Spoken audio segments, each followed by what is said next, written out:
আচ্ছা দেখো, যে ছবিটা দেখতে পাচ্ছ প্রথমে বাঁদিকে একটা পিএন জাংশনের সঙ্গে একটা ব্যাটারি বা একটা সেলকে যোগ করা আছে। সেলটার সঙ্গে একটা এরকম অ্যারো দেওয়া আছে। এটার মানে হচ্ছে we can change the voltage of this, বা we can change the potential difference of this cell. অর্থাৎ যে কোনোভাবেই হোক একটা অ্যাডজাস্টেবল ভোল্টেজ সোর্স হচ্ছে এইটা। তাহলে ব্যাটারির পজিটিভ এন্ডের সঙ্গে পি টাইপ জোড়া আছে এবং ব্যাটারির নেগেটিভ এন্ডের সঙ্গে এন রিজিয়ন জোড়া আছে। অর্থাৎ এখন এই জিনিসটি ফরওয়ার্ড বায়াসে কানেক্টেড আছে। আমরা একটা ভোল্ট মিটার এই পিএন জাংশনের অ্যাক্রসে জয়েন করেছি এবং সিরিজে একটা মিলি অ্যামিটার জয়েন করেছি।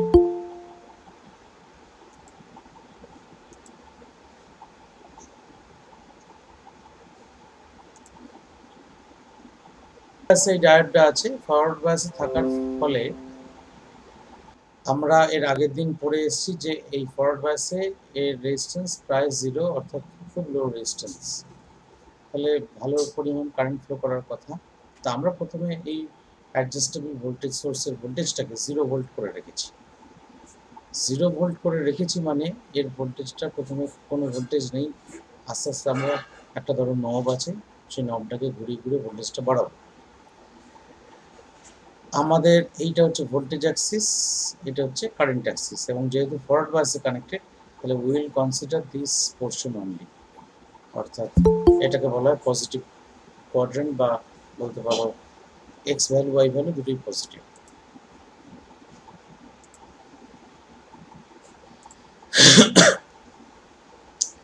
তো যাই হোক, তা আমরা প্রথমে ভোল্টেজ বাড়াচ্ছি, বাড়াতে বাড়াতে যাচ্ছি, যখন দেখলাম যে প্রথম খানিকটা অংশ, অর্থাৎ এইটুকু অংশের মধ্যে কিন্তু কোনো কারেন্ট পাওয়া যাচ্ছে না। এইখানে এইটুকু অংশ, তার মানে ভোল্টেজ বাড়িয়ে বাড়িয়ে এতটা পৌঁছেছি, এই অবধি কারেন্ট রিডিং ইজ জিরো। বুঝতে পারছি গ্রাফটা এই ভোল্টেজ অ্যাক্সিসটার একদম গা ঘেঁষে আছে।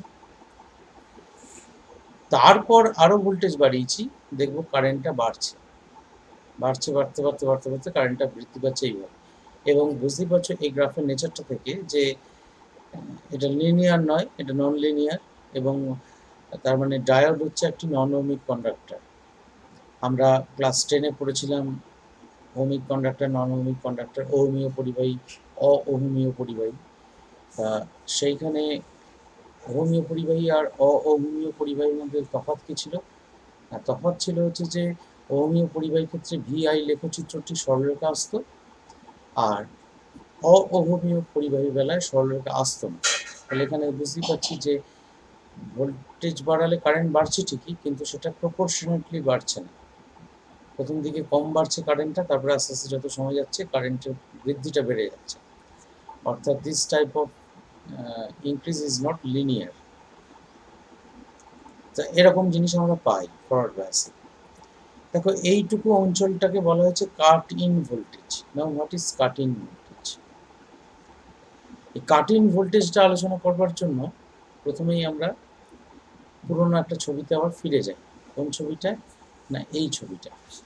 ফরওয়ার্ড বায়াসের ক্ষেত্রে কি হয়েছিল না, যেই মুহূর্তে তোমার এই পি রিজিয়ন আর এন রিজিয়ন তৈরি হয়েছিল, তুমি ধরো এই সমস্ত কানেকশন করোনি কিছু এর আগে। হ্যাঁ, এই ছবিটায় আসি। তুমি ধরো এই যে এই দিকটা পি রিজিয়ন তৈরি করেছো, এই দিকটা এন রিজিয়ন তৈরি করেছো, এবং এই ঠিক যেখানে junction between the P region and N region, সেখানে কি হয়েছে? Due to drift of electrons and holes, এই জায়গাটায় একটা নন মুভেবল বা ইমুভেবল আয়ন কোর্স তৈরি হয়েছে। অর্থাৎ এই যে পজিটিভ আয়ন কোর্সগুলো দেখছি, তার মানে এদিকে ইলেকট্রন ছিল, সেই ইলেকট্রনগুলো এই পাশে চলে এসছে। ফলে এই জায়গায় ঠিক এই আয়ন কোর্সগুলোর মধ্যে কোনো কিন্তু আর চার্জ কেরিয়ার উপস্থিত নেই।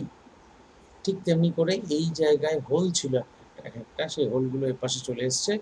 ফলে এই জায়গায় ইলেকট্রন এক্সেস হয়ে গেছে, অর্থাৎ নেগেটিভ চার্জ এক্সেস হয়ে গেছে, এবং এখানে এই একটা রিজিয়ন তৈরি হয়েছে যেটাকে ডিপ্লিশন রিজিয়ন বা ডিপ্লিশন লেয়ার, নিঃশেষিত অঞ্চল বলা হয়। আমরা আগের ক্লাসে আলোচনায় দেখেছি সেটা। এবার এটাও আলোচনা করেছিলাম যে এইখানে একটা পজিটিভ আয়ন কোর একটা layer of positive ion core তৈরি হয়েছে, এখানে একটা layer of negative ion core তৈরি হয়েছে, এবং they are separated by a small distance, but the fact is that they can't move, তারা কিন্তু ইমুভেবল, তারা নড়াচড়া করতে পারে না। কারণ এগুলো তো হচ্ছে ধরো যে মেটেরিয়াল দিয়ে তৈরি, ধরো সিলিকন যদি হয়, সিলিকন অ্যাটমগুলো তার মানে এখানে পরপর বসে আছে, তাহলে একটা সলিড স্ট্রাকচারের মধ্যে যখন অ্যাটমগুলো থাকে তারা তখন মানে টাইটলি প্যাকড, তারা তো আর নিজেরা মুভ করতে পারে না। কারা মুভ করে না? চার্জ ক্যারিয়ারগুলো মুভ করে। এদের মধ্যে থেকে যে চার্জ ক্যারিয়ারগুলো মুভ করতে, তারা এখন আর উপস্থিত নেই, তাহলে এরা নিজেরা মুভ করতে পারে না, এরা হচ্ছে ইমোবাইল। তাহলে এই যে সামান্য অংশটায় এইখানে দেখো একটা রিভার্স ইলেকট্রিক ফিল্ড তৈরি হচ্ছে, এদিকটা পজিটিভ এদিকটা নেগেটিভ, তাহলে ইলেকট্রিক ফিল্ডের ডিরেকশনটা হচ্ছে পজিটিভ নেগেটিভ। তাহলে আমাকে প্রথমেই যখন আমি এই ফরওয়ার্ড বায়াস কানেকশন করব, অর্থাৎ এদিকটা পজিটিভ এদিকটা নেগেটিভ কানেকশন করব, তখন আমাকে এই আমি ইলেকট্রনগুলোকে দিয়ে ভাবি, এই ইলেকট্রনগুলোকে, ইলেকট্রনের মোশন কোন দিকে হয়? ইলেকট্রিক ফিল্ডের উল্টো দিকে হয়, তাই তো? আমি আচ্ছা, আমরা আমাদের বোঝার সুবিধার জন্য আমরা প্লাস চার্জের মোশন নিয়ে আলোচনা করি। মনে করো প্লাস চার্জ মুভ করতে পারে, কিছু একটা প্লাস চার্জ আছে, সেটা মুভ করতে পারে, সেই প্লাস চার্জটা এখান দিয়ে মুভ করছে, গিয়ে এখানে ঢুকলো, ঢুকে গিয়ে ইলেকট্রিক ফিল্ডের ডিরেকশন কোন দিকে দেখিয়েছে? এই যে ইলেকট্রিক ফিল্ডের ডিরেকশনটা খেয়াল করো, এই অ্যারো দিয়ে দেখানো আছে। তাই প্লাস চার্জ ইলেকট্রিক ডিরেকশনের দিকে মুভ করতে চাইলে অসুবিধা কিছু ছিল না, কিন্তু এখানে দেখা যাচ্ছে ইলেকট্রিক ফিল্ডের এগেনস্টে প্লাস চার্জকে মুভ করে এই অংশতে আসতে হচ্ছে, এন রিজেন আসতে হচ্ছে, দিয়ে আবার এই সার্কিট কমপ্লিট করতে হচ্ছে। তাহলে the positive charge has to overcome this electric potential, অর্থাৎ এই যে স্থানটা সামান্য একটি ছোট্ট যে থালির মতো অংশ, এই অংশটা একটা ইলেকট্রিক পোটেনশিয়াল তৈরি হয়েছে, যে ইলেকট্রিক পোটেনশিয়ালটাকে এই পজিটিভ চার্জটাকে ওভারকাম করে তবে এর পাশে আসতে হচ্ছে, তার আগে আসতে পারছিল না। সেই কারণেই কিন্তু এই কাটিং ভোল্টেজটা সৃষ্টি হচ্ছে, অর্থাৎ এই জায়গায় এই যে তুমি এক্সটার্নাল ভোল্টেজটা দিচ্ছ, দিস এক্সটার্নাল ভোল্টেজ যতক্ষণ পর্যন্ত না ওই কাটিং ভোল্টেজের সঙ্গে সমান হচ্ছে, অর্থাৎ এইখানে এই স্থানের মধ্যে যেটুকু তোমার ভোল্টেজ তৈরি হয়ে আছে, যেটুকু পোটেনশিয়াল ডিফারেন্স তৈরি হয়ে আছে due to this immobile charges, সেই পরিমাণ ভোল্টেজের থেকে বা বেশি বা সেই পরিমাণ ভোল্টেজের সমান যতক্ষণ না হচ্ছে, ততক্ষণ পর্যন্ত কোনো পজিটিভ চার্জ এপাশ থেকে এপাশে যেতে পারছে না। সহজ কথায় একটা জিনিস বলে দিই, তাহলে বুঝতে পারবে। ধরা যাক তোমার একটা পাঁচিল টপকাতে হবে, তাহলে পাঁচিলের ধরো যা হাইট, তোমাকে ওই জাম্প করে লাফিয়ে ধরো পেরোতে চাইছো পাঁচিলটা, তাহলে তোমাকে কতটা শক্তি দিয়ে লাফাতে হবে, কতটা কাইনেটিক এনার্জি দিয়ে লাফাতে হবে, না যে পরিমাণ কাইনেটিক এনার্জি দিয়ে লাফালে তোমার পোটেনশিয়াল এনার্জিটা ওই পাঁচিলের হাইটের সমান ইনক্রিজ করে, অর্থাৎ পোটেনশিয়াল এনার্জি তো এইচডিজি, সরি এইচডিজি নয়, এমজিএইচ, পোটেনশিয়াল এনার্জি ফর্মুলা হচ্ছে এমজিএইচ। তাহলে এমজি দুটোই কনস্ট্যান্ট, তোমার নিজের মাস এবং তো অ্যাক্সেলারেশন ডিউ টু গ্র্যাভিটি, তাহলে এইচটা হচ্ছে উচ্চতা, তাহলে পাঁচিলের হাইট যা হবে সেই পরিমাণ উচ্চতা তোমায় যদি অর্জন করতে পারো, তাহলে you can just cross the wall, পাঁচিলটা টপকাতে পারবে, তাছাড়া কিন্তু পারবে না। ঠিক একই রকম কারণে এইখানে এই পরিমাণ ভোল্টেজটা, this voltage is used to overcome the barrier, অর্থাৎ যে পোটেনশিয়াল ব্যারিয়ারটা তৈরি হয়ে আছে ডিপ্লিশন লেয়ারের জন্য, ডিপ্লিশন লেয়ারটা ফরওয়ার্ড বায়াসের ক্ষেত্রেও থাকে, কিন্তু খুব কম থাকে, সামান্য পরিমাণ থাকে, কিন্তু থাকে, একদম থাকে না তা নয়। আইডিয়াল ডায়োড যদি হতো তাহলে থাকতো না, কিন্তু যেহেতু এটা আইডিয়াল ডায়োড নয়, এই কাটিং ভোল্টেজটা থাকে, এবং এই কাটিং ভোল্টেজের ভ্যালুটা it depends upon the material by which the diode is manufactured. অর্থাৎ সিলিকন ডায়োডের ক্ষেত্রে কাটিং ভোল্টেজের ভ্যালু হচ্ছে একরকম, দেখবে বইতে ভ্যালুগুলো লেখা আছে, কোনোটার ক্ষেত্রে 0.7 ভোল্ট, কোনোটার ক্ষেত্রে 0.3 ভোল্ট, জার্মেনিয়াম ডায়োডের ক্ষেত্রে বোধ হয় 0.3 ভোল্ট সম্ভবত, সিলিকন ডায়োডের ক্ষেত্রে 0.7 ভোল্ট। অর্থাৎ তুমি 0 ভোল্ট থেকে এটা বাড়াচ্ছ, এইখানটা বাড়াতে বাড়াতে যখন যাচ্ছ, তখন যতক্ষণ না 0.7 ভোল্ট হচ্ছে, ততক্ষণ পর্যন্ত you will not get any current in the meter, এর রিডিং জিরোই থাকবে। এরপর তুমি কারেন্ট ভোল্টেজ বাড়াচ্ছ, কারেন্ট পাচ্ছ, এবং the current is increasing in a non linear fashion. এবার যদি বলো যে কেন স্যার এইরকমভাবে হচ্ছে, সেটার পিছনে কিন্তু অনেকগুলো ফ্যাক্টরস কাজ করছে, সেগুলো আমাদের প্রয়োজন নেই আপাতত, জাস্ট আমরা কি হয় সেটা জানবো। আর 2 নম্বর কথা হচ্ছে যে এই ইকুয়েশনটা, বুঝতে পারছো, এই গ্রাফটাকে বোঝানোর জন্য একটা নিশ্চয়ই ম্যাথামেটিক্যাল ইকুয়েশন আছে, সেই ডায়োড ইকুয়েশন বলা হয়। সেই ডায়োড ইকুয়েশনও আমাদের সিলেবাসভুক্ত নয়। গ্র্যাজুয়েশন বা পোস্ট গ্র্যাজুয়েশন যদি করো এই নিয়ে, তখন সেগুলো পড়তে হবে। লিনিয়ার নয়, বুঝতে পারছি, এক্সপোনেনশিয়াল গ্রাফ। এটা তো গেল এই পার্টটা, অর্থাৎ যে কোয়াড্রেন্টের মধ্যে ভোল্টেজও পজিটিভ, কারেন্টও পজিটিভ। তাহলে what about the reverse bias? Reverse বায়াসের সার্কিটটা বোধহয় এখানে আঁকা নেই। রিভার্স বায়াসের ক্ষেত্রে জাস্ট এইটা উল্টে যাবে, অর্থাৎ এই যে তোমার ব্যাটারিটা লাগিয়েছি, ব্যাটারির পোলারিটিটা পাল্টে যাবে। তখন আমরা দেখব যে কারেন্ট কিছুতেই ফ্লো করছে না, কিছুতেই ফ্লো করছে না, কিন্তু সামান্য পরিমাণ কারেন্ট পাওয়া যায়। মিলি অ্যামিটারের কারেন্ট কিছুই বোঝা যায় না। এটা যদি মাইক্রো অ্যাম্পিয়ার দাও, মাইক্রো অ্যামিটার দাও, তাহলে হয়তো কারেন্টটা একটু বোঝা যায় ভালো করে, কতটা বাড়লো কারেন্ট রিভার্স বায়াসে ভোল্টেজ বাড়ানোর ফলে, সেটা বোঝা যায়। কিন্তু এই একই স্কেলে যদি যাই, এখানে যেমন হু হু করে কারেন্ট বাড়ছে, এখানে কিন্তু কারেন্ট প্রায় বাড়ছেই না। এবার প্রশ্ন হচ্ছে যে তোমরা বলতেই পারো যে স্যার রিভার্স বায়াসে তো কারেন্ট বাড়বে, কি বলছেন, কারেন্ট তো একদম জিরো হওয়ার কথা। আইডিয়ালি ডায়োডের ভিআই ক্যারেক্টারিস্টিক্স গ্রাফ কীরকম হবে না, একদম এই অ্যাক্সিস বরাবর গ্রাফটা যাবে, গিয়ে এইখান থেকে সোজা এরকম উঠে যাবে, অর্থাৎ কাটিং ভোল্টেজও থাকবে না। এবং এই গ্রাফটা যে এই লাইন থেকে একটুখানি ফাঁক হয়ে আছে, এই যে তফাৎটা বেড়ে আছে, এই ঘটনাটাও ঘটবে না, it will just coincide with the Axis. তাহলে এই যে একটুখানি ফাঁক হয়ে আছে, এই ফাঁক হওয়ার কারণটা একটু সংক্ষেপে বলি। সেটা হচ্ছে এই যে তোমার পি টাইপ, এন টাইপ, এই যে ব্যাপারগুলো বলি, এইখানে এই যে প্রথম যে ছবিটা ছিল, অর্থাৎ এইটা হচ্ছে পি রিজিয়ন, এইটা হচ্ছে এন রিজিয়ন। পি রিজিয়নে মেজরিটি কেরিয়ার কারা না হোলস, এন রিজিয়নে মেজরিটি কেরিয়ার কারা না ইলেকট্রনস। কিন্তু মজা হচ্ছে মেজরিটি কেরিয়ার এই রিজিয়নে যেমন হোলস, সেখানে সামান্য কিছু মাইনরিটি কেরিয়ার থাকে, খুব কম, হয়তো এটা হয়তো মানে 10,000 হোলস থাকলে হয়তো একটা ইলেকট্রন আছে, মানে 10,000 হোলস পিছু একটা করে ইলেকট্রন হয়তো উপস্থিত আছে। এখানে তেমনি 10,000 ইলেকট্রনস পিছু একটা করে হয়তো হোলস উপস্থিত আছে। অর্থাৎ ওই যে মানে তোমার মেজরিটি মাইনরিটি কতটা বলছি, এই মেজরিটি কেরিয়ার পি রিজিয়নে তার মেজরিটি কেরিয়ার হচ্ছে হোল, এন রিজিয়নে মেজরিটি কেরিয়ার হচ্ছে electron, but there are also minority carriers. Minority carriers থাকবেই, তার কারণ হচ্ছে যে মেটেরিয়ালটা নিয়েছিলে প্রথমে ডোপিং করার আগে, সেটা ডোপিং করার আগে তো গোটাটাতেই হোল, ইলেকট্রন ইত্যাদি ইত্যাদি সবই ছিল। তুমি তারপরে ডোপ করে এদিকটা পি টাইপ চেহারা দিয়েছো, তার মানে তুমি এখানে হোলের সংখ্যা বাড়িয়েছো, তার মানে এখানে অলরেডি এক্সিস্টিং যে ইলেকট্রনগুলো আছে সেগুলোকে তো তাড়াতে পারোনি। তেমনি করে উল্টো দিকটাও ভাবি, অর্থাৎ এখানে তোমার এন টাইপ ডোপিং করেছো, এন টাইপ ডোপিং করে ইলেকট্রনের সংখ্যা বাড়িয়েছো, তার মানে অলরেডি যে হোলগুলো ছিলই এর মধ্যে, সেই হোলগুলোকে তুমি তাড়াতে পারোনি, অর্থাৎ মাইনরিটি কেরিয়ারগুলো রয়েই গিয়েছে।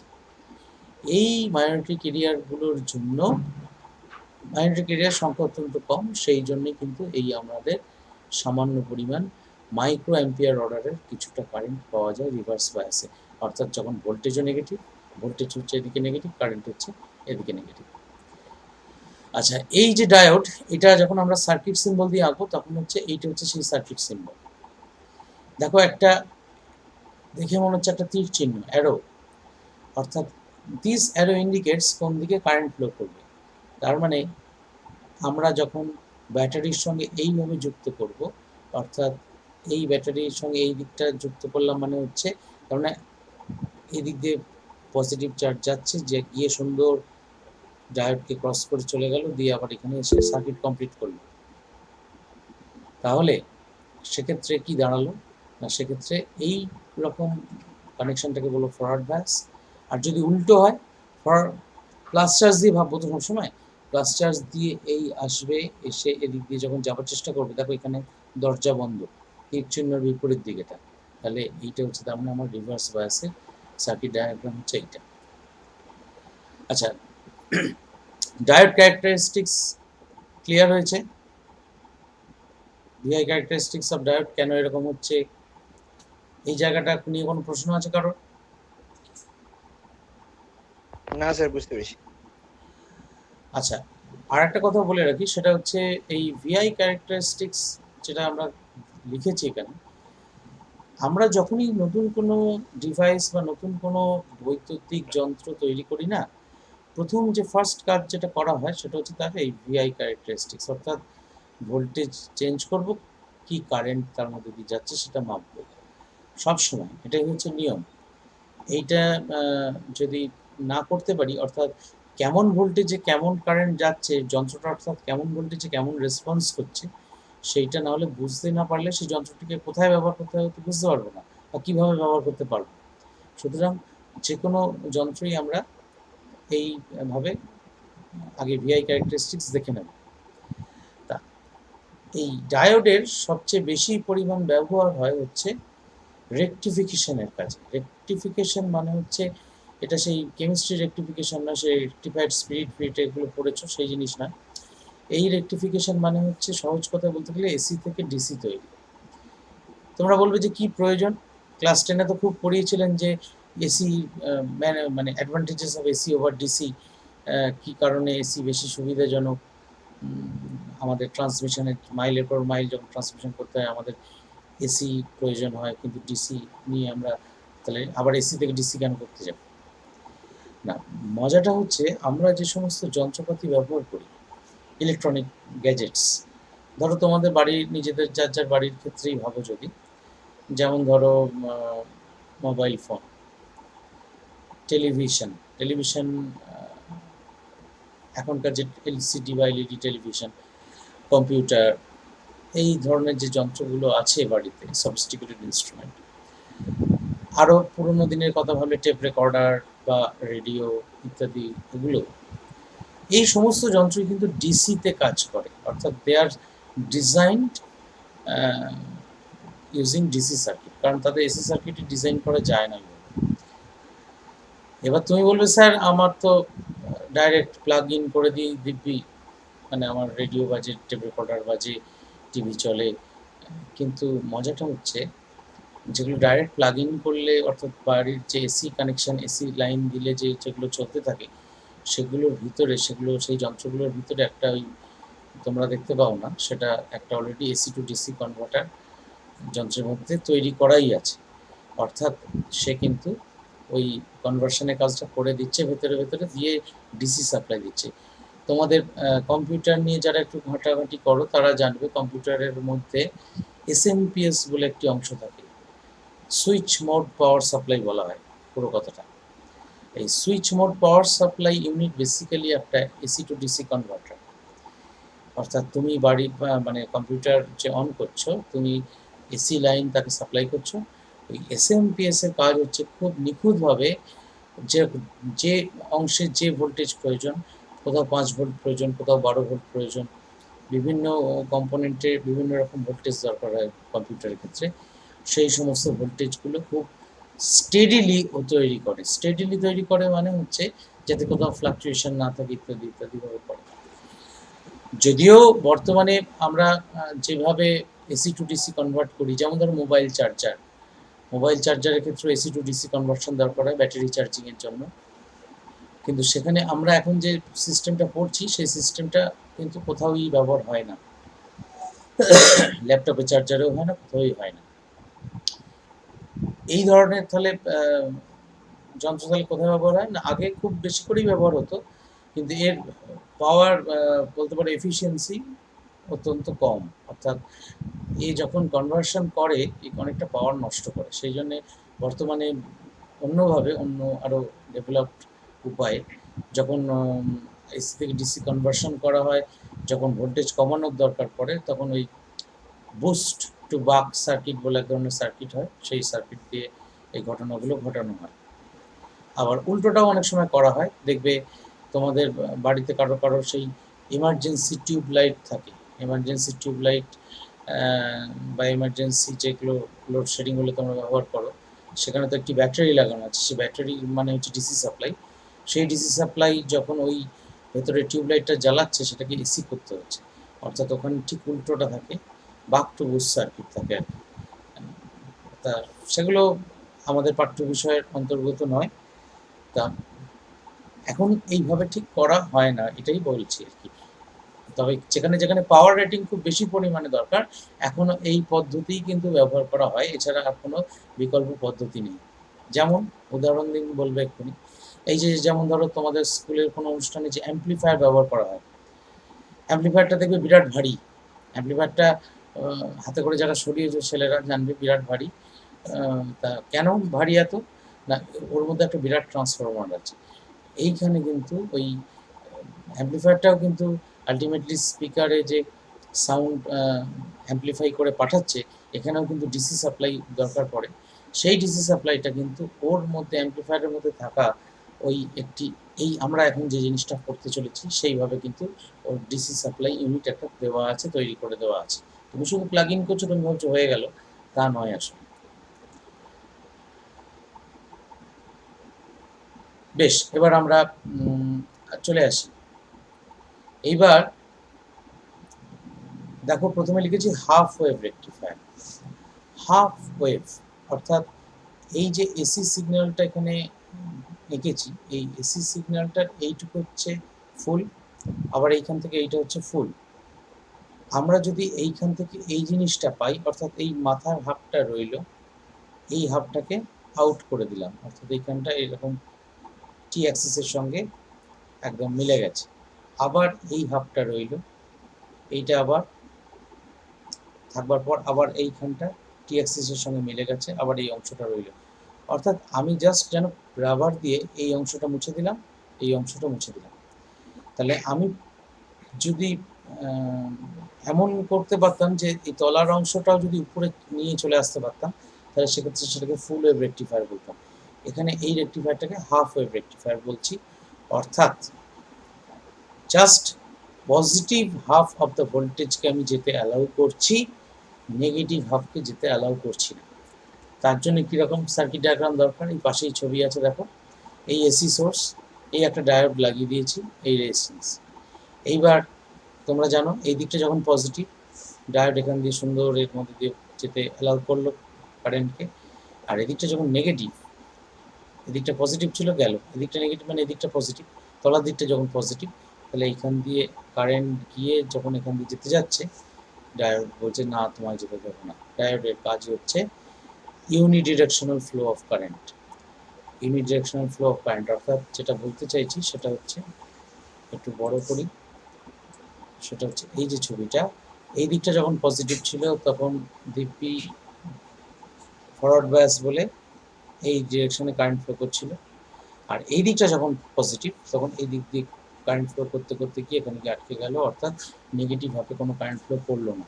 অর্থাৎ এই ছবিতে যদি ফিরে আসি, তাহলে এই পার্টটা আমার যেতে অ্যালাউড হলো, অনুমতি পেল, এই হাফটা যেতে অ্যালাউড হলো না, এই জায়গাটা তার মানে কোনো ভোল্টেজ, তার মানে আমি যদি এই রেজিস্ট্যান্সের দুই প্রান্তে আমি যদি বা এই রেজিস্ট্যান্সের মধ্যে দিয়ে সহজ কথায় একটা কারেন্ট মাপবো, আমি এখানে এক কাজ করেছি, একটা মিলিয়াম মিটার লাগিয়ে দিয়েছি, মিলিয়াম মিটার রিডিংটা দেখছি, আর এইখানে যে রোধটা আছে, রোধের মানটা তো আমার জানা আছে, তাহলে সেই রোধের মানটাকে এই কারেন্ট দিয়ে যদি গুণ করি, তাহলে আই ইন্টু আর হলো, তাহলে সেটাই হচ্ছে এর অ্যাক্রসে ভোল্টেজ।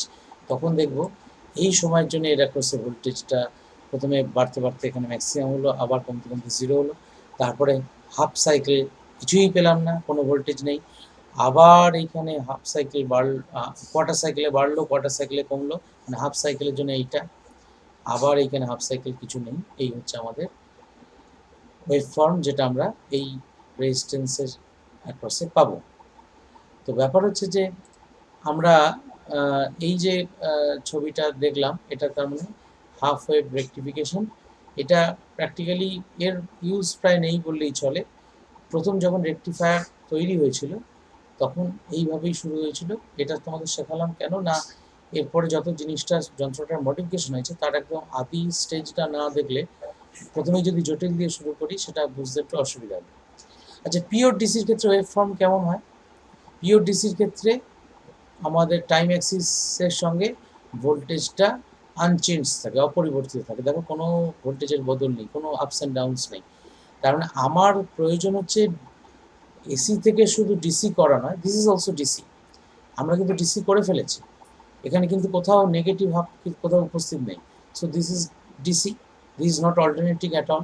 এটা অল্টারনেটিং নয়, পরিবর্তী প্রবাহ এখানে বা পরিবর্তী ভোল্টেজ বিভব প্রভেদ এখানে হচ্ছে না।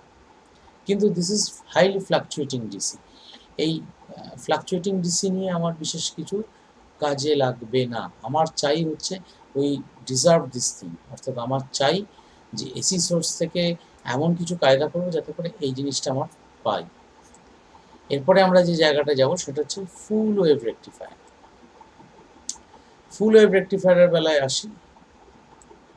ফুল ওয়েভ রেকটিফায়ারের বেলায় আমরা একটা সেন্টার ট্যাপড ট্রান্সফর্মার ইউজ করেছি।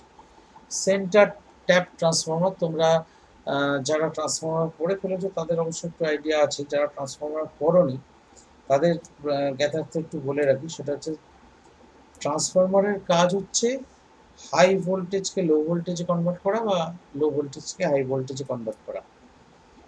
তুমি বলবে যে কিভাবে? না, কিভাবে বলতে at the cost of current, অর্থাৎ ভোল্টেজ যখন বাড়ানো হয় তখন কারেন্ট কমে যায়, আর যখন ভোল্টেজ কমানো হয় তখন কারেন্ট বেড়ে যায়, অর্থাৎ পাওয়ারটা কনস্ট্যান্ট থাকে। ক্লাস 10-এ পড়েছিলাম যে পাওয়ার হচ্ছে V into I, voltage into current. তাহলে ভি ইন্টু আই এই গুণফলটাকে যদি কনস্ট্যান্ট থাকতে হয় তাহলে ভি বাড়লে আই কমবে, আর ভি কমলে আই বাড়বে। তাহলে ন্যাচারালি আমাদের বিশেষ বিশেষ ক্ষেত্রে, যেমন ধরো আমাদের এই আমাদের এই যে অ্যাম্পলিফায়ারের কথা বলছিলাম, অ্যাম্পলিফায়ারের ক্ষেত্রেই 12 ভোল্ট কোথাও কোথাও, কোথাও কোথাও 24 ভোল্ট, 24 ভোল্টের বেশি হাই ভোল্টেজের ডিসি দরকার পড়ে না। তা আমার তার মানে মেন লাইন ভোল্টেজ এসি কত, 220 ভোল্ট। তাহলে আমি তো আমার ডিসি দরকার 24 ভোল্ট, তাহলে প্রথমেই আমি করবো কি, ওটাকে কমিয়ে 24 ভোল্টে নিয়ে আসতে হবে।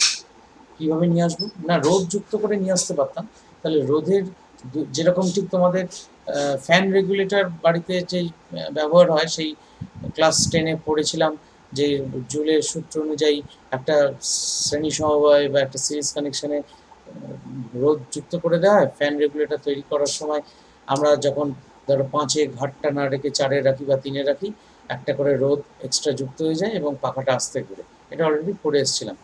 সেইভাবে এক্ষেত্রে ভোল্টেজ কমাতে পারতাম, কিন্তু তাতে করে শক্তি প্রচণ্ড পরিমাণে নষ্ট হতো। এই হিউজ পরিমাণ of energy is being wasted in this process. তা সেই কারণে আমাদের সবচেয়ে সেফেস্ট উপায় হচ্ছে ট্রান্সফর্মার ব্যবহার করা। এইটা হচ্ছে ট্রান্সফরমারের চিহ্ন, এই জায়গাটা। ট্রান্সফরমারে একটা প্রাইমারি কয়েল থাকে আর একটা সেকেন্ডারি কয়েল থাকে। প্রাইমারি কয়েল হচ্ছে এইটা, সেকেন্ডারি কয়েল হচ্ছে এইটা। এটা যদিও সার্কিট সিম্বল, আসলে ট্রান্সফরমার অন্যরকম দেখতে হয়। ট্রান্সফরমার হয়তো কেউ কেউ দেখেওছো, যদি না দেখে থাকো আমি ট্রান্সফরমারের ছবি পারলে একটা তোমাদের পাঠিয়ে দেবো, দেখে নিও। এই ট্রান্সফরমারটার মজাটা হচ্ছে, এই ট্রান্সফরমারের যে সেকেন্ডারি কয়েল, সেই সেকেন্ডারি কয়েলের মাঝখান থেকে দেখো আরেকটা তার বার করা আছে, এবং এমনভাবেই তারের ওয়াইন্ডিং করা আছে, এই তারের ওয়াইন্ডিং এর রেশিও অনুযায়ী ভোল্টেজটা হয়। অর্থাৎ তুমি 220 থেকে ধরো তুমি 240 ভোল্ট থেকে 24 ভোল্ট করতে চাইছো, তাহলে তুমি 1/10 করতে চাইছো, অর্থাৎ এখানে যদি 100 পাক দাও তাহলে এখানে 10 পাক দিতে হবে। হ্যাঁ, এই দুই প্রান্তের মধ্যে যদি 24 ভোল্ট করতে চাও, এখানে 240 ভোল্ট দিয়েছো, তাহলে এখানে আমাকে এখানে 100 পাক তার জড়ালে এখানে 10 পাক দিলেই আমার এই দুই প্রান্তে 24 ভোল্ট আসবে। এটা মিউচুয়াল ইন্ডাকটেন্সের কারণে হয়। এই জায়গাগুলো হোপফুলি এতদিন নিশ্চয়ই পড়ে ফেলেছো, কারণ আমরা তো অনেক পরে ক্লাস শুরু করতে পেরেছি। তা আমরা এই সেন্টার ট্যাপ ট্রান্সফর্মার বেলায় মজাটা হচ্ছে, আমাদের ধরো এই 24 ভোল্ট বলছি না, এই 24 ভোল্টটা এই হাফ, এই অর্ধেকটুকুর মধ্যেই আমরা 24 ভোল্টটা নিয়ে চলে আসবো। অর্থাৎ অর্থাৎ এইটা ধরো 240 ভোল্ট আছে, এর দুই প্রান্তে এসি সোর্সে 240 ভোল্ট, 240 বলছি আমাদের হিসেবে সুবিধার জন্য। আমি 24 ভোল্ট করতে চাইছি। 24 ভোল্ট মানে এই দুই প্রান্তের মধ্যে 24 ভোল্ট পাবো, এই দুই প্রান্তের মধ্যে 24 ভোল্ট পাবো, অর্থাৎ মোট 48 ভোল্ট পাবো। মানে এই প্রান্ত থেকে এই প্রান্তের মধ্যে 48 ভোল্ট পাবো। অর্থাৎ তার মানে এইখানে যদি 100টা পাক দিই, এখানে তাহলে আমার কটা পাক দিতে হবে? না, আমাকে 20টা পাক দিতে হবে। আগে 10টা পাকের কথা বলছিলাম, সেন্টার ট্যাপ ট্রান্সফর্মার বলে এখানে আমার 20টা পাক দিতে হবে। এই 20টা পাকের মধ্যে 10টা পাক দেওয়ার পর একটা তার এখান থেকে বার করে রাখা হয়েছে, তাহলে এইটুকুর মধ্যে ভোল্টেজ হচ্ছে 10, এই তোমার 24 ভোল্ট, আর এইটুকুর মধ্যে ভোল্টেজ হচ্ছে 24 volt. This is my centre tap transformer. এবার সার্কিটটা দেখি। এবার এইটা হচ্ছে তোমার ডায়োড হচ্ছে D1, এইটা হচ্ছে ডায়োড D2, এই গিয়ে এই রোধ দেওয়া আছে, এই রোধের মধ্য দিয়ে গিয়ে এই সেন্টার ট্যাপ পয়েন্টের সঙ্গে জোড়া, আর এইখান থেকে একটা তার বার করে এখানে এইটা দেওয়ার মানে হচ্ছে এখানে ঠেকে নেই, কোনো কানেকশন নেই, দিয়ে এইভাবে এসে জোড়া। কি ঘটনাটা ঘটছে একটু বুঝি। দেখো, এসি সোর্স যখন আমি প্রথমে এই জায়গাটা, এই উপর দিকটাকে পজিটিভ ভাবছি, এই উপর দিকটা যখন পজিটিভ আমি ধরে নিচ্ছি এই দিকটা পজিটিভ, এইখানটা যখন পজিটিভ হচ্ছে, এখানে কিন্তু এসি, এখানে কিন্তু ডিসি নয়, এইখানটা যখন পজিটিভ, তাহলে এইখান দিয়ে কারেন্ট ফ্লো করছে, এই ডায়োড সেই কারেন্টকে যেতে অ্যালাউ করছে, এই অবধি কারেন্টটা এলো। কারেন্টটা এখানে আসার পর যাওয়ার দুটো রাস্তা, একটা এদিকে একটা এদিকে। তলার দিকের রাস্তা যদি আসে, এই এসে এই রাস্তা বন্ধ, তাহলে এই রাস্তায় কারেন্টটা ফ্লো করবে না। তাহলে কারেন্টটা যাওয়ার রাস্তা কোনটা? একমাত্র রোধের মধ্যে দিয়েই গেল। তাহলে রোধের মধ্যে দিয়ে উপর থেকে তলার দিকে গেল, গিয়ে এইখানে ঢুকে গেল। অর্থাৎ রোধের মধ্যে দিয়ে কারেন্ট কোন দিকে ফ্লো করলো? উপর থেকে তলার দিকে, তাই তো? এই ছবি অনুযায়ী এবার যখন তলার দিকটা পজিটিভ, তখন এখান দিয়ে কারেন্ট ফ্লো করলো, করে গিয়ে এইখান দিয়ে গিয়ে গিয়ে এইখানে পৌঁছালো। এরও যাবার দুটো রাস্তা, একটা এদিকে একটা এদিকে। এদিকে রাস্তা বন্ধ এই ডায়োডের জন্য, তাহলে যাবে এদিক দিয়ে, গিয়ে আবার সেই রোদের মধ্যে দিয়ে উপর থেকে নিচের দিকে এলো, দিয়ে আবার এখানে ফেরত চলে এলো। অর্থাৎ ফর পজিটিভ হাফ তখনও কারেন্ট রোদের মধ্যে দিয়ে যে ডিরেকশনে ফ্লো করলো, ফর নেগেটিভ হাফ একই ডিরেকশনে কিন্তু কারেন্ট ফ্লো করলো। অর্থাৎ বলতে চাইছি যে আমার এই যে ছবিটা, এবার আমরা ছবিটায় চলে আসি, অর্থাৎ একটু মিনিমাইজ করি, এই যে ছবিটা, অর্থাৎ এই পজিটিভ হাফটার জন্য তার মানে এইটা পেলাম, আর এই নেগেটিভ হাফের জন্য যেহেতু রোদের মধ্যে দিয়ে একই ডিরেকশনে কারেন্ট যাচ্ছে, তাহলে এই হাফটা পেলাম, মানে অর্থাৎ পজিটিভ দিকেই পেলাম। আবার এই হাফটার জন্য এই হাফটা পেলাম, আবার এই হাফটার জন্য আবার এই হাফটা যেন উপরের দিকে পেলাম, কারণ কারেন্ট তো একই ডিরেকশনে ফলো করছে। নেগেটিভ ভোল্টেজ আর কিছু পেলাম না। অর্থাৎ হাফ ওয়েভে আমার যেমন এই জায়গাগুলো ফ্ল্যাট হয়েছিল, কিছু ছিল না, ফুল ওয়েভের বেলায় মানে পজিটিভ ভাব হোক আর নেগেটিভ ভাব হোক, সবগুলি কিন্তু আমার পজিটিভ ভাবে পরিণত হয়েছে। অর্থাৎ সহজ কথায় বলতে গেলে আমাদের এই ভোল্টেজটা, মানে অর্থাৎ যে নেগেটিভ ভাবগুলো আগে ডিসিপেটেড হয়ে হিট এনার্জি হয়ে নষ্ট হচ্ছিল, সেই মানে সেই পরিমাণ ভোল্টেজটাকেও আমরা কাজে লাগাতে সক্ষম হয়েছি। But still it is not steady DC, এরকম স্টেডি ডিসি এখনও পাইনি। আমরা ফ্লাকচুয়েটিং ডিসিতেই এখনও উপস্থিত আছি। এটাকে আর আস্তে আস্তে স্টেডি করবো। বাট ক্লাসের বোধহয় আর সময় নেই আমার, এরপরে আবার অন্য শ্রেণীর ক্লাস আছে।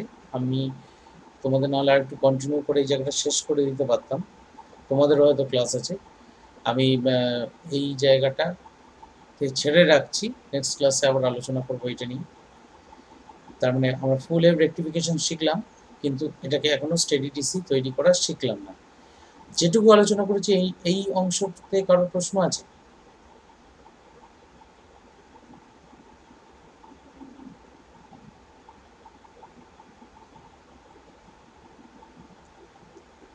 আছে প্রশ্ন কারোর? না স্যার।